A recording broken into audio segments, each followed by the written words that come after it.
कहानी पढ़ेंगे जिसका उन्वान है एहसान का बदला एहसान। इस कहानी को डॉक्टर जाकिर हुसैन साहब ने लिखा है और इस कहानी डॉक्टर जाकिर हुसैन साहब के बारे में थोड़ा सा दो एक जुमले में हम बात करना चाहेंगे।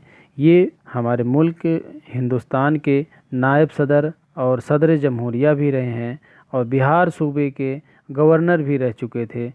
तो इनकी लिखी कहानी एहसान का बदला एहसान आज हम लोग अपनी क्लास में पढ़ेंगे। तो आइए हम लोग देखते हैं अपनी कहानी। बहुत दिनों का जिक्र है जब हर जगह नेक लोग बसते थे और आदिला और दगा फरेब बहुत ही कम था। यहाँ लफ्ज़ आया दगा और फरेब। दगा यानी धोखा देना और फरेब मतलब झूठ। यानी कि बहुत पहले की बात है, बहुत दिनों का जिक्र है जब हर जगह नेक लोग बसते थे और दगा फरेब बहुत ही कम होता था, यानी झूठ और धोखा देना ये सब बहुत कम होता था। हिंदू मुसलमान एक दूसरे का ख्याल रखते थे, कोई किसी पर ज़्यादती नहीं करता था। हिंदू और मुसलमान आपस में एक दूसरे का ख्याल रखते थे और कोई किसी के ऊपर ज़्यादती नहीं करता था, यानी अत्याचार नहीं करता था जिसको कहते हैं। और जो जिसका हक होता था उसे मिल जाया करता था। इन दिनों एक शहर था आदिलाबाद। उसी वक्त का जिक्र है कि एक शहर था आदिलाबाद। इस आदिलाबाद में एक बहुत दौलतमंद दुकानदार था। बहुत दौलतमंद यानी जिसके पास ढेर सारी दौलत हो, तो काफ़ी दौलतमंद एक दुकानदार था। दूर दराज दूर दूर दूर दूर के मुल्कों के उसका लेन देन था। दूर दूर के मुल्कों से उसका लेन देन था, अपना तिजारत करता था। उसके पास एक घोड़ा था जो उसने बहुत दाम देकर एक गरीब से ख़रीदा था। एक गरीब से उसने एक घोड़ा ख़रीदा था, बहुत पैसा दे करके, बहुत सारी दौलत दे करके, दाम दे करके। एक दिन का जिक्र है कि वह दुकानदार तिजारत की गर्ज से घोड़े पर सवार होकर जा रहा था। किसी दिन की बात है, वो अपने घोड़े पर सवार होकर तिजारत की गर्ज से, यहाँ लफ्ज़ आया तिजारत। तिजारत मतलब व्यापार, ताजिर मतलब व्यापारी, तिजारत मतलब व्यापार, यानी कि वो अपने व्यापार अपने कारोबार के सिलसिले में वो कहीं सवार होकर जा रहा था, यानी कहीं निकला था।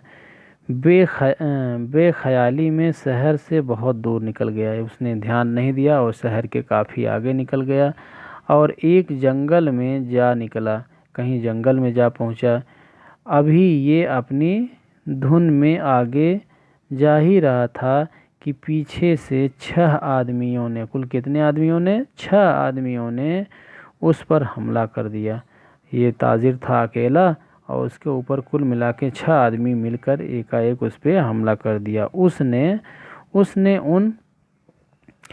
उसने उन आगे बढ़ते हैं हम लोग। उनके 2-1 वार तो खाली दिए।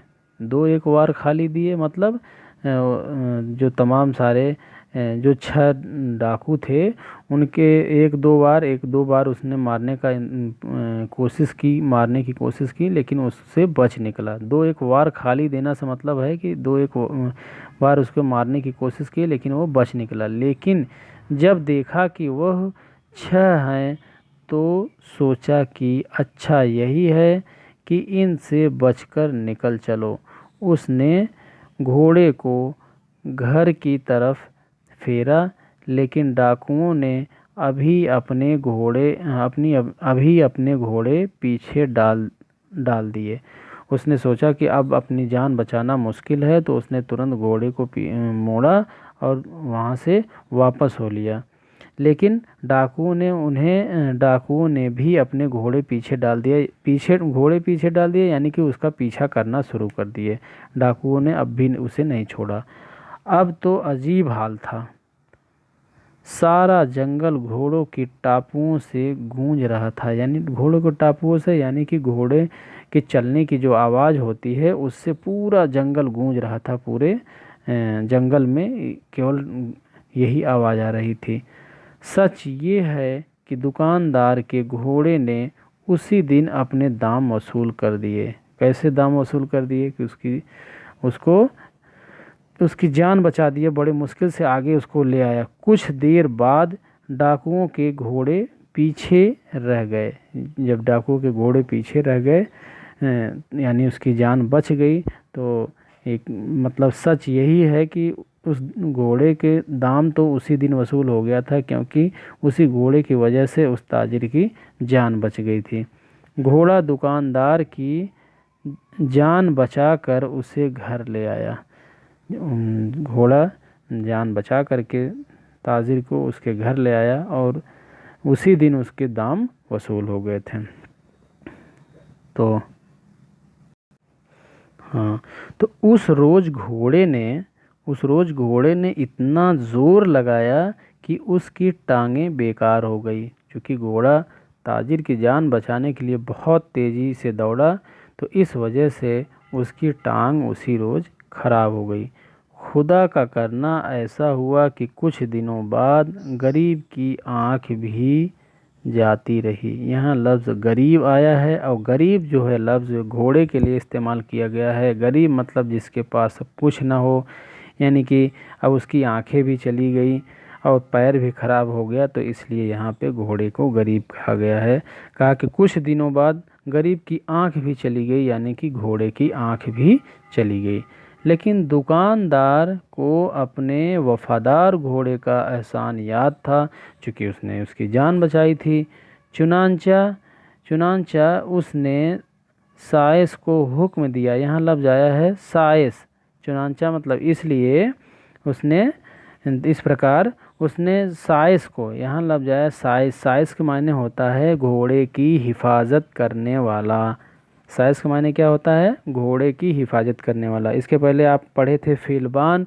फिलबान कौन होता है? जो हाथी की हिफाजत करता है। उसी तरीके से साइस कौन होता है? जो घोड़े की हिफाजत करने वाला हो। तो चुनांचा उसने साइस को हुक्म दिया, यानी आदेश दिया कि जब तक घोड़ा जीता रहे